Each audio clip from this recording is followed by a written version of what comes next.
इस क्वेश्चन के अंदर आपका देखिए क्या कह रहा है ये कि एक इलेक्ट्रिकल आयरन है, इसका मतलब जो हम प्रेस करते हैं वो रोड है आपकी, और एक इलेक्ट्रिकल आयरन ड्रॉज एक करंट, ये आपका एक करंट ड्रॉ कर रही है कितना, 5 एम्पियर का। ये आपका कितना करंट निकाल रही है, 5 एम्पियर का करंट आपका निकाल रही है। कहां से, फ्रॉम 220 वोल्ट सप्लाई, कहां से आपका 220 वोल्ट सप्लाई से आपका निकाल रही है। What current will the electrical iron draw, कितना करंट आपका ये आयरन यानी कि ये प्रेस आपका ड्रॉ करेगी यानी कि निकालेगी, कहां से, जब ये कनेक्ट कर दी जाए आपकी 110 वोल्ट की सप्लाई लाइन के साथ में। तो इसका मतलब यहां पे कितनी कंडीशन आपको गिवन है, यहां पे आपको 2 कंडीशन गिवन है।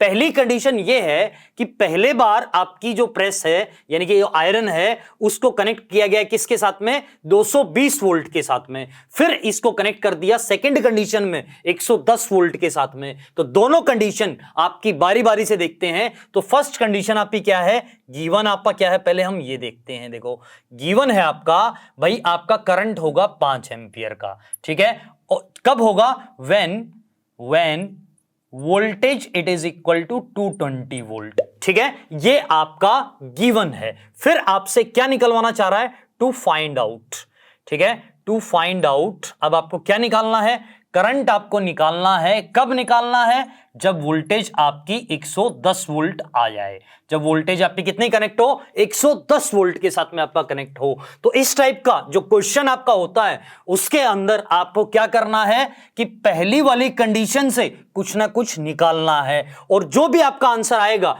उसको दूसरी वाली कंडीशन के अंदर पुट करना है ताकि आपका आंसर आ सके। ये हर जगह वैलिड है। जब भी 2 कंडीशन होती हैं तो एक कंडीशन से आपको निकालना होता है कुछ, और उसको दूसरी कंडीशन के अंदर पुट करना होता है। तो पहली कंडीशन से आपका देखते हैं क्या आता है। देखिए क्या गिवन है, सॉल्यूशन में आपका देखते हैं जरा, ठीक है। तो सॉल्यूशन के अंदर आपका क्या आएगा, यहां पे सबसे पहले आपको गिवन है भाई I it is equal to 5 ampere और V it is equal to 220 volt. तो ओम्स लॉ आपका क्या बताता है, V इक्वल टू IR, जब टेम्परेचर आपका क्या होगा, कांस्टेंट हो जाएगा। तो यहां पे भी हम मान लेते हैं टेम्परेचर क्या है, कांस्टेंट है। अब आपके दिमाग में ये चीज आ रही होगी भाई प्रेस है तो उसका टेम्परेचर कैसे कांस्टेंट हो सकता है।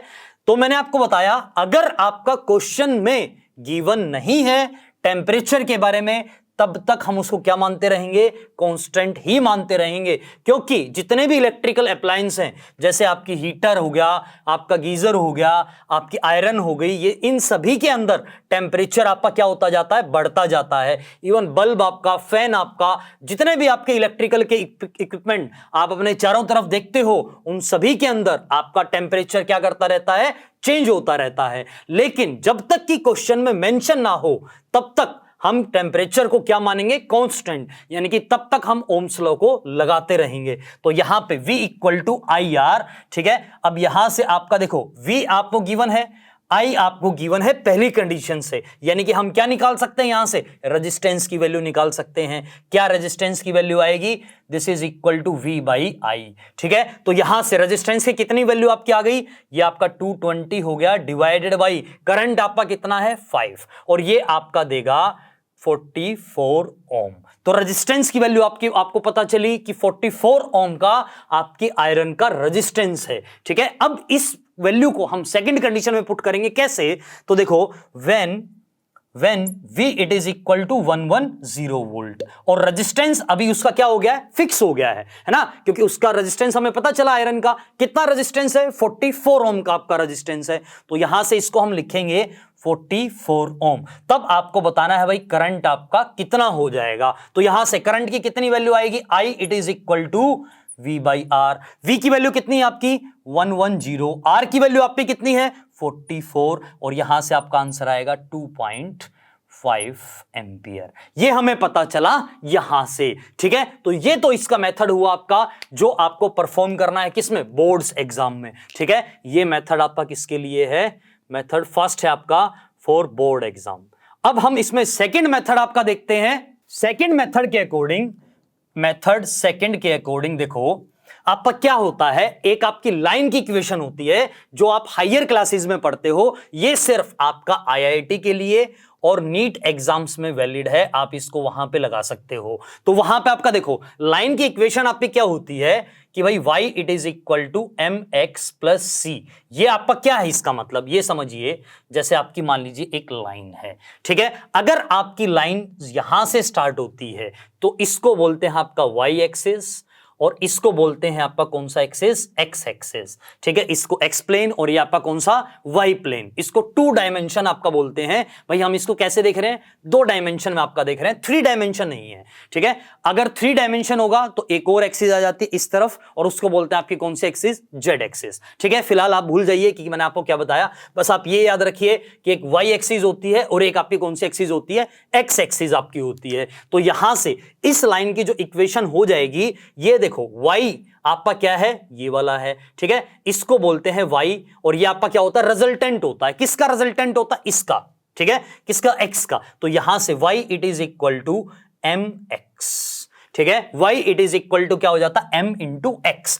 m को हम यहां पे बोलते हैं स्लोप, m को क्या बोलते हैं आपका, स्लोप। और m को कैसे निकालते हैं, y2 minus y1 divided by x2 minus x1, कि भाई आपका y के अंदर कितना चेंज आया और y1 के अंदर, y2 आपका लेटेस्ट पोजीशन, यानी कि इसको हम ऐसे समझेंगे जैसे ये मान लिया आपकी एक लाइन है, ठीक है। इस लाइन के अंदर आपका क्या है भाई, ये वाला जो आपका पॉइंट है इसको मान लीजिए आपने रिप्रेजेंट किया 3 से, और ये वाला आपका क्या है, 2 है। यहां पे आपका एक पॉइंट आपका 1 है और एक पॉइंट आपका क्या है, 0 है, ठीक है। तो इसका मतलब आपका क्या हुआ, यहां से भाई ये वाली जो वैल्यू है, ये वैल्यू आपकी बताएंगे भाई, पहले हम क्या लिखते हैं, x के पैरामीटर, तो यहां पे हम लिखेंगे x1, फिर ये वाली वैल्यू आपकी क्या है, y1, सिमिलरली ये वाली वैल्यू आपकी क्या है, x2, और ये वाली वैल्यू आपकी क्या है, y2, x, y आपका लिखेंगे। तो यहां से स्लोप आपका क्या हो जाएगा, m it is equal to, अभी y2 कितना है, देखो 2 है आपका, 2 माइनस पहले कितना था, 0 है ना।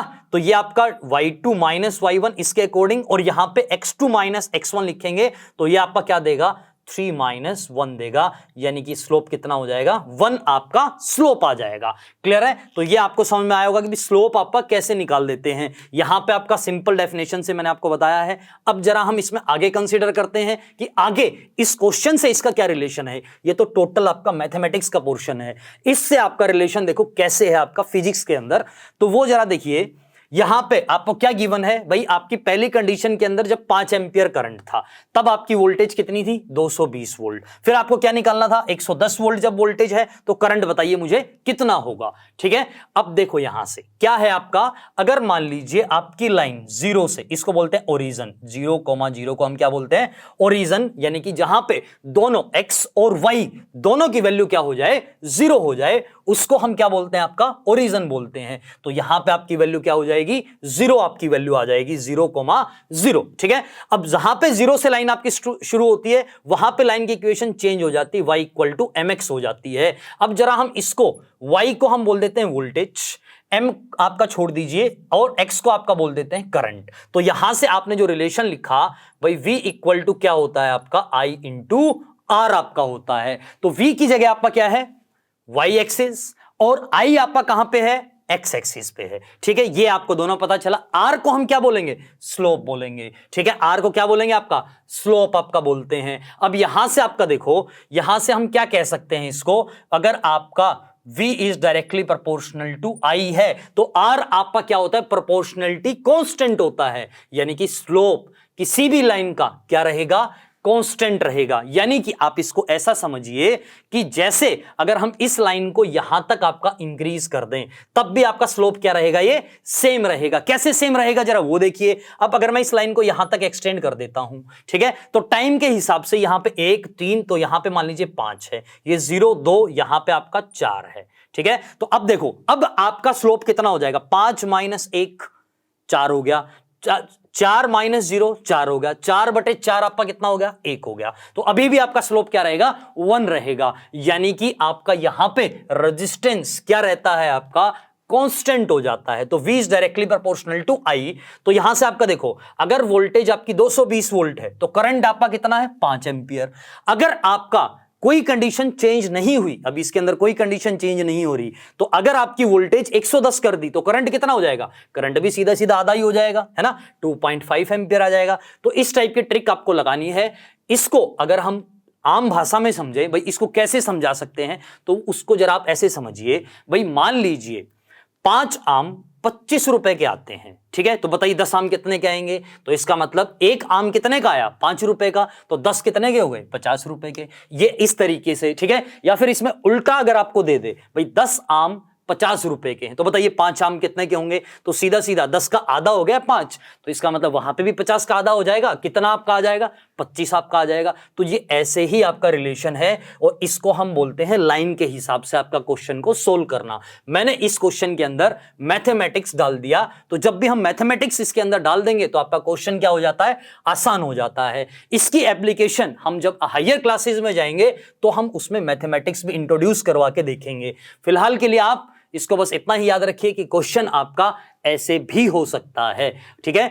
और अगर आपको बोर्ड में परफॉर्म करना है तो क्वेश्चन आपको इतना ही सोल्व करना है, सिर्फ इतना, ठीक है। तो ये था आपका नेक्स्ट क्वेश्चन। अब हम आपका नेक्स्ट लेक्चर में देखेंगे कुछ और न्यूमेरिकल प्रॉब्लम्स।